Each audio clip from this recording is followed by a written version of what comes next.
Welcome back. You're watching Business Morning on Channels Television. It's the final edition for the week. We're turning our attention now to latest developments at the capital market.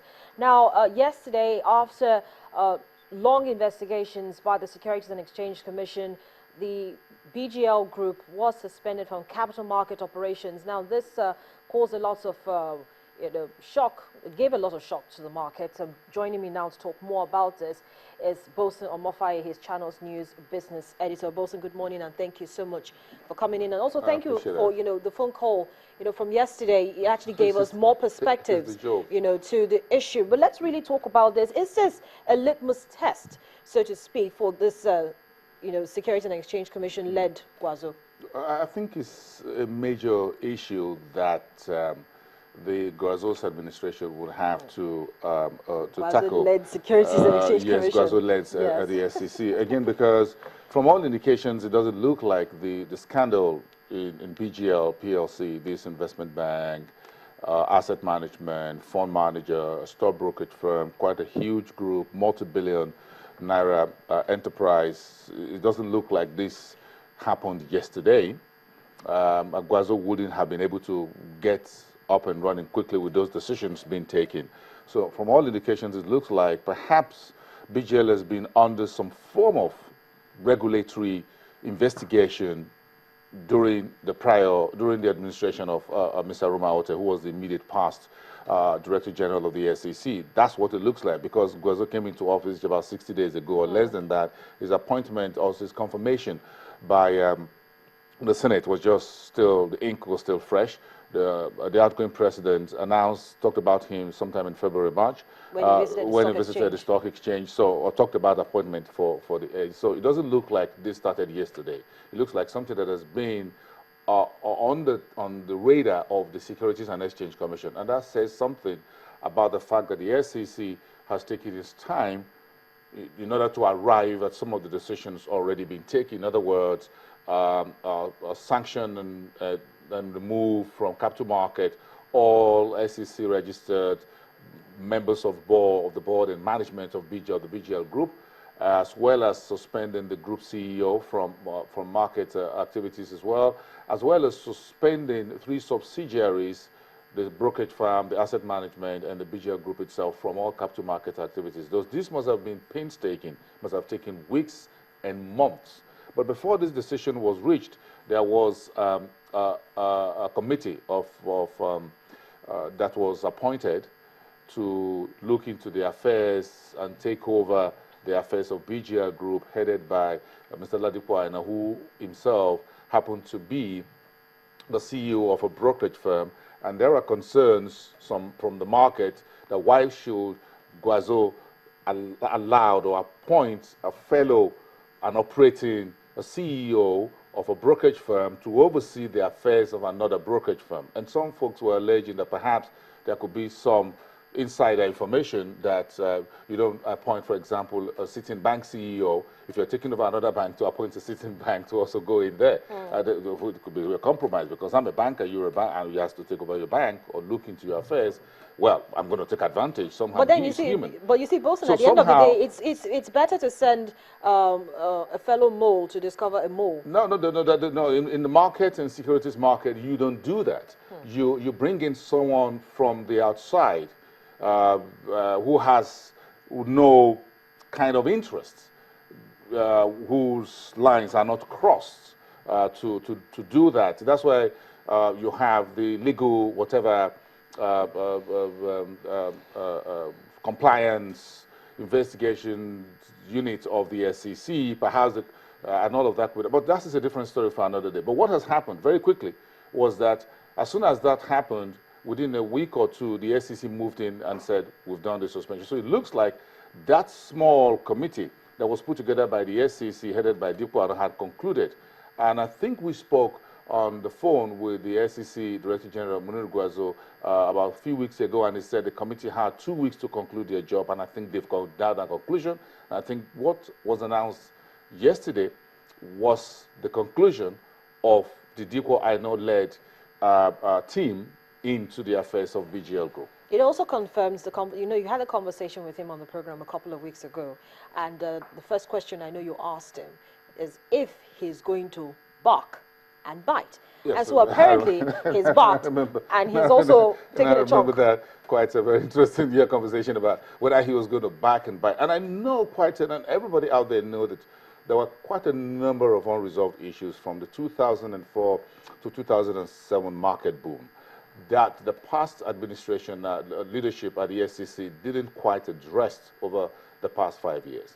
And we're now about 8 years. In fact, we're heading into the 10th year. As a matter of fact, we are in the 10th anniversary of the bank consolidation that actually brought the stock market to its knees, which when the market busted in the first quarter of 2008. So we're just 10 years into that. And some of these issues dated back, most likely, to those periods. So unbundling these issues will be a major test for Munir Guazo. The actions taken so far, announced yesterday, had far-reaching implications. Remember, it was also announced that the EFCC is now looking into the affairs and allegations of money laundering activities, possible money laundering activities in the BGL group. That is a very serious issue. Who, if these allegations were true, who were the officials or staff, officials and staff, perhaps board members of BGL group were laundering money for? Were they government officials? Were they politicians? Were they state governments? Were they anybody in the cabinet, whatever? That will be left for the EFCC to unravel, on one hand. On the other hand, Guazo and his team would also are unraveling market infractions. Now, some of the sources, high-placed sources here, says that some of these cases may eventually go before the SEC's Administrative Proceedings Committee, which is a quasi-judicial body within the SEC itself, constituted to look into cases like this. Now, if they think that there are very serious securities market infractions that have been committed under the Investment and Securities Act, those cases will definitely head to the Investment and Securities Tribunal, which has the powers of an appeal court within the securities market. Because you see, the other day when this issue came up, we got news that they had actually gone to court to contest the suspension of the group. But you see, at the end of the day, the Securities and Exchange Commission has the veto power to do what it has done eventually. And so it now begins to, beg to reason that the courts can actually arbitrate in matters like this. If we look at in the final months, let me put it that way, of the Aruma Otis administration, there were a number of markets, operators in the market that were suspended for various reasons, and these were published.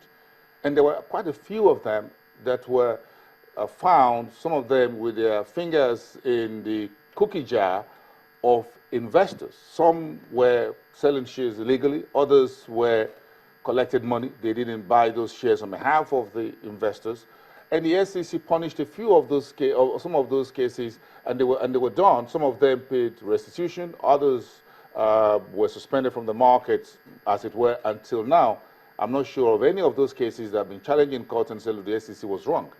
But going back, what does this reveal? It reveals that there were a number of issues or cases that had to be settled. And some folks are keeping quiet outside, investors this time around, because the SEC hasn't really bite as hard as some investors in and out of the country would want the regulator to bite.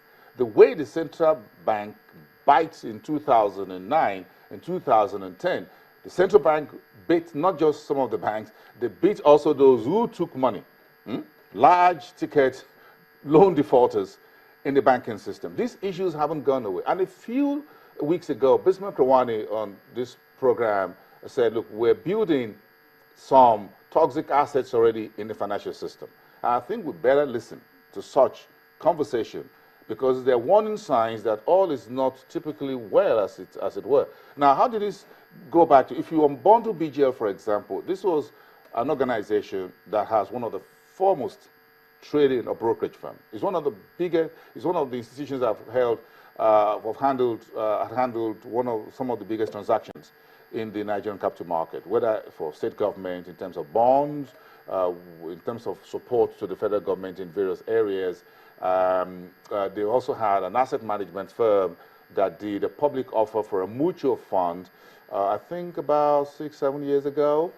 That is also part of the issue. So investors' protection is the key focus for Muniru Guazo, and this will test him very, very quickly within 100 days of being in office. I think we're still counting Guazo's 100 days in office. And right now, from his confirmation, and this looks like a very big case that will test whether he will be able to back and buy. Now, BGL is not just one backstreet, run-of-the-mill pedestrian brokerage firm. This is a conglomerate. This is a group within the capital market space. So, and the people who are on the board of the BGL as directors and management aren't ordinary guys on the sidewalk. We don't want to name names here, but they are very big people. Because there was an institution that had a lot of respect in this market. Now, unbundling these particular organization, revealing the underbelly, money laundering is a very serious allegation. Now, going to the EFCC and pushing the files of the BGL to the EFCC sends a very strong signal to the market. So it looks like where we are right now, the SEC has decided to unbundle a BGL. Some of the cases the SEC is handling, some is going to the APC, and the EFCC is handling some. That is where we are, and that is a strong message for the market at the outset of Guazo's administration. Yeah, so I was just going to ask what it actually means for the Nigerian capital markets. Yeah, I think because everybody's now on their toes. No, not just everybody's on their toes, but it means that the market has been really quiet. Is this a big Iroko tree in the forest, as it were, that's been affected by these disclosures from the Regulatory Commission? Again, if you look at the SEC itself and BGL, yes, these are, so how you handle a big organization within the rest of the group is an issue. Again, the annual conference of the Chartered Institute of Stockbrokers for 2015 was cancelled for the year. Some of the word on the street was that because Alberto Kumagwa was the president of the CIS, because of the allegations and all this BGL thing, it was suspended because perhaps there could be bad publicity or PR for the Chartered Institute of Stockbrokers. So they need to handle these issues. I'm sure the CIS will have something to say in the days ahead, taking from what the market regulator has said or has acted. We'll keep our ears open for that and continue to monitor word on the street. But Bosun, thank you so much. Stick around because we're going to come back to preview the week ahead. Bosun Mofaye, Channels Business News Editor, will still be here with me in the studio when I return in just a moment. Please stay with us.